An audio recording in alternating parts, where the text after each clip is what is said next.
قسما بمن خلق الشداد طباعا. السلام عليكم ورحمة الله تعالى وبركاته ولا لها كربهيجو كسو دوادا وهلكي dunida iyo waxtarka bulshada aniga waxaan ahay Xafsa halkaad naga daawanaysanna waa Xafsa channel ala barnaamijkan waxaa idin soo gudbisaa islaaniga walaashin Xafsayd soo dhawaada meel kastoo aad joogtaan daafaha caalamka iyo gobolada Soomaaliya waxaan rajaynayaa inaad caafimaad qabtaan aniga waa fiicanahay alxamdulillaah waxaan inoo soo socday kitaabkeena imtixaanaha ahaa ee la magac baxay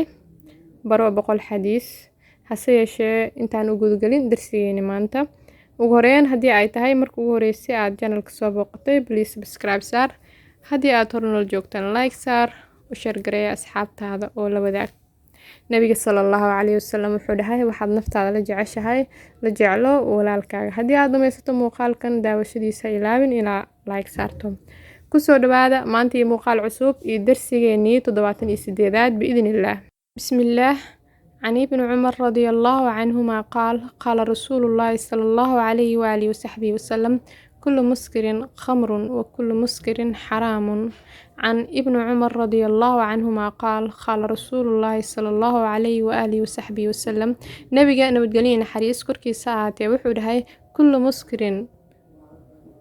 وحكس أومان كدوريا خمر وخمري وكل مسكر ماندوريا والبنه حرام وحرام رواه المسلم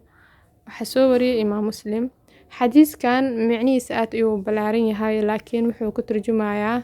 وحو دهاي نبيا وحكس أمان كدوريا قمري وايه ماندوريا والبنه حرام وايه يعني واحد جرو حياة حرام وحيوان حرام هنين مثلا tusaalahaan